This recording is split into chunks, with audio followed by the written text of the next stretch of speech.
song launch, you spoke about your days, in Eldam Road, and where you said that you used to discuss about your dreams of making movies.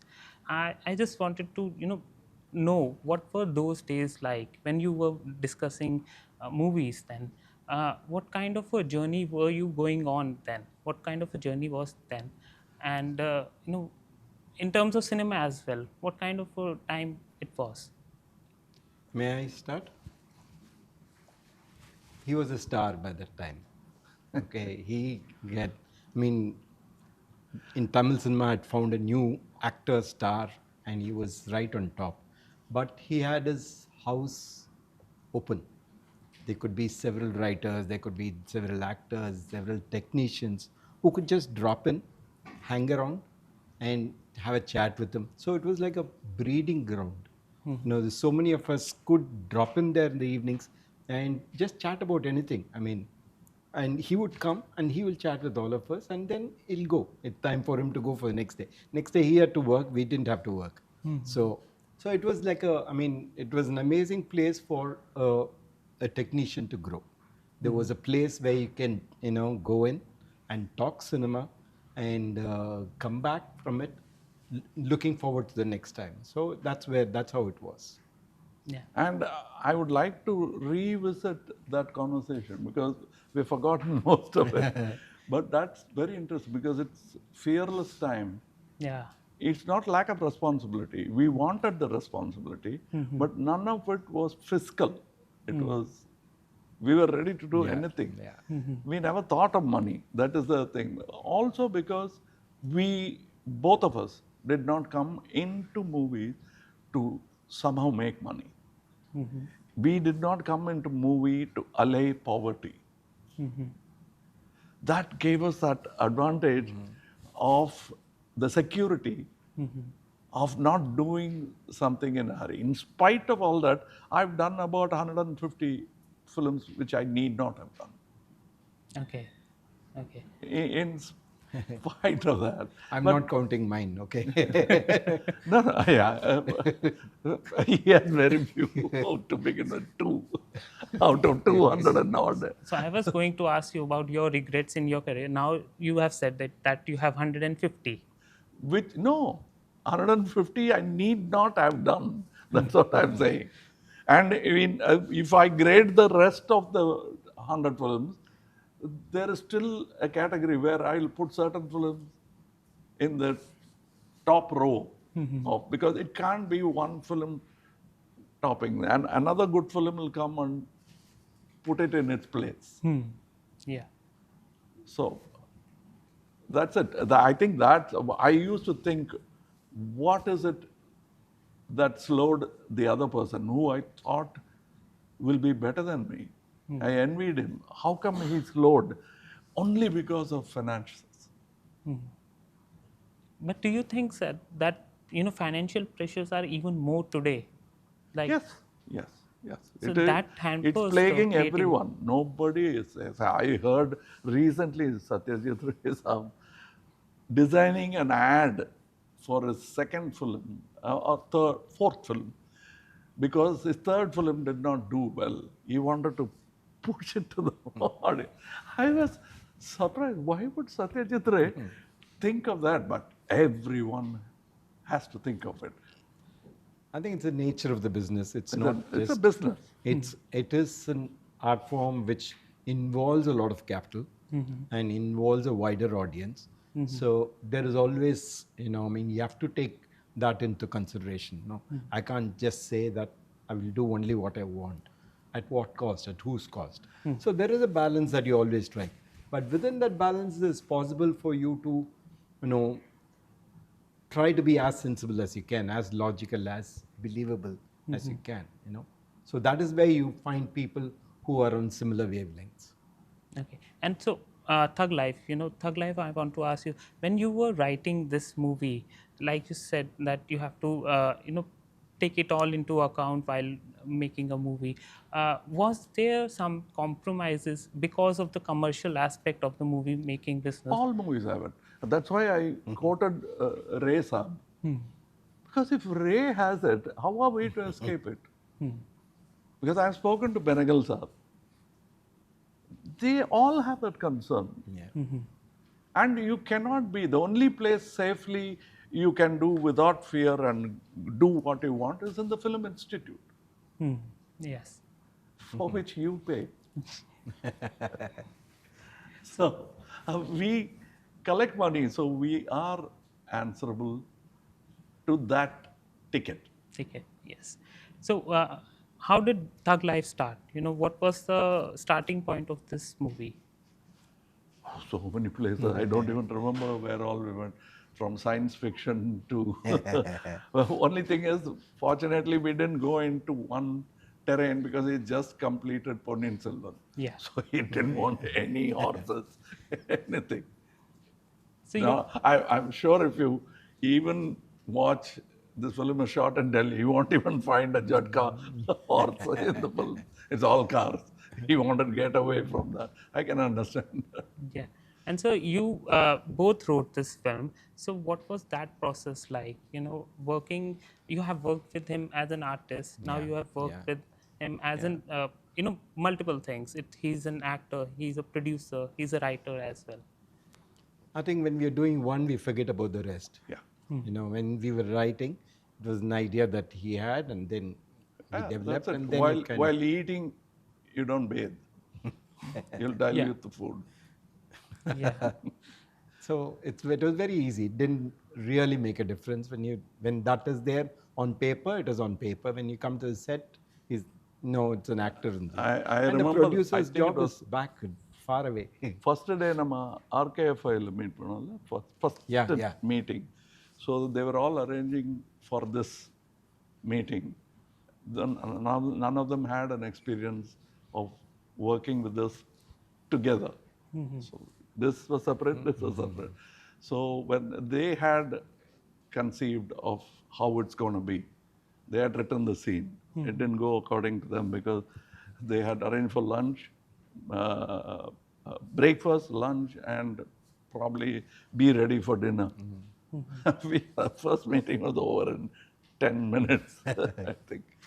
Yeah, and so I want to ask you something. I saw the teaser, the first teaser that came out, and you said the character's name is Rangaraya Saktivelu Naikar, and you played Saktivelu Naikar in Nayagan. So, is there a connection between the two? I think we like the name. There is certain amount of sentiment. I don't believe in that luck business because I truly believe there's nothing called luck for those who deserve it. So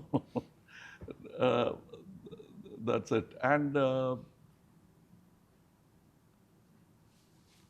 we can keep talking because I don't want to change the answers because this question's been asked so much. We are trying to improve on the answers. We shouldn't because then the truth will get diluted. I think we enjoyed making the film and I wrote a film and he liked the idea. So it is not like I'm writing and how is this? We were not exchanging notes like that. Whenever he had a thing, he let me write a scene. I'll send it. He might use it or he might not use it at all. I think the best place where the actual thing happened was when we sat together on the set. Because the script was there, which means we know the blueprint of the whole thing.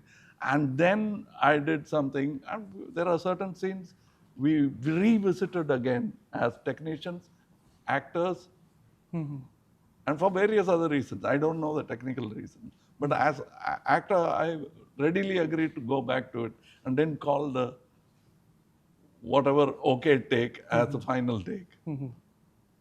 The moment he said, let's try another way, it was not done after lunch. It was done after a day or two, maybe, I don't remember. Yes, Manisha, I have to ask you something. Your films have often, crossed the language barriers.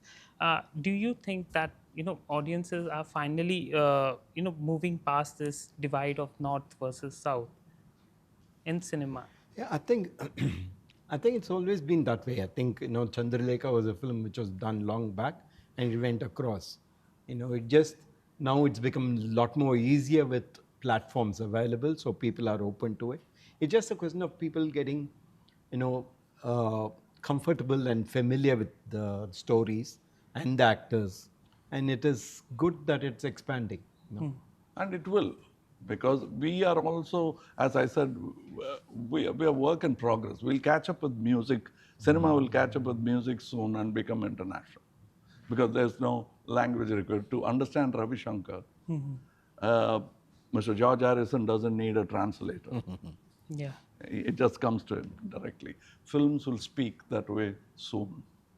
Yeah, and also one thing that I've, the politics in your movies have always been, unabashed. It has been there. You have never shied about what you want to speak through the movie. Do you think that this aspect of, filmmaking is like lesser today because people sense a fear as well, like in telling stories of the society. That will always be there. Depends on who's dictating you. Sometimes it's a business, sometimes it's politics, sometimes it's an invading imperial country like England telling us how much footage we should shoot because they are having a war in Europe. So our film's length was reduced and we had to obey that. So we are not comfortable and we are not disobedient. What we do is civil disobedience. Yeah, should find ways. I think sometimes those restrictions makes you think out of the box, come at it differently. You know, I mean, the whole of European cinema has come out of that. In the land of so many restrictions, there've been brilliant filmmakers who have made films. So we can't use it as an excuse. It will be there. It's a fact of life. It's not only for filmmakers. It's true for everybody. For a journalist, it's true. For a writer, it's And true. this is not something new, that the fear factor that is generated among artists. It happened in Germany, it happened in Italy. I mean, Christian clergy will used to come on census. Yeah. There was no government fixing an art, but it was the church. Religion was fixing art, which was very constricting. Yeah, and so last two questions, just last two questions.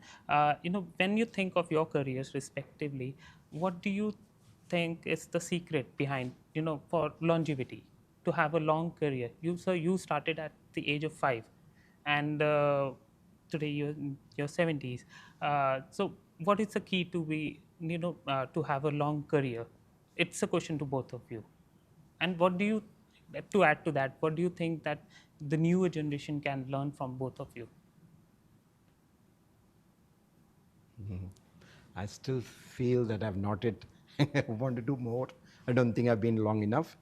But I think it's a combination. It's your thirst, it's your desire, and to an extent, there's a breaks that come at the right time.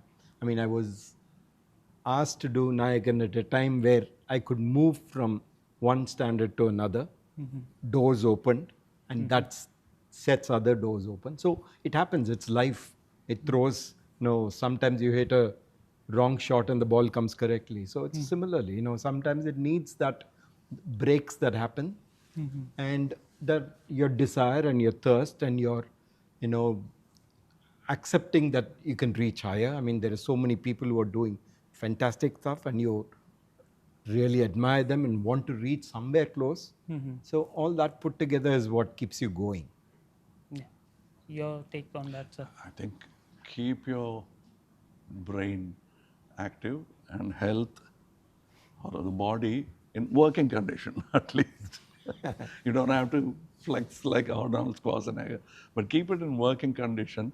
Everybody knows the secret, but nobody practices it. We have been careless also. We could have done better films. I'm not talking about the health. Everybody dies. A truck could hit you and die. But a film won't kill you. That way we are fortunate. A bad film won't kill you. Yeah. But it'll happen slowly. If you continue making bad film, you'll have to. You still won't be killed. You'll be sent out. Yeah. And Manisa, since your reunion with Kamal sir has happened, when is this other reunion with Rajni sir going to happen? I'm very curious about that. Even I'm curious. I don't know. I mean, you don't plan 2 steps ahead. Things will happen. I think one at a time. You do this, and then you have to have an idea. You have to have a script before you think of the next one.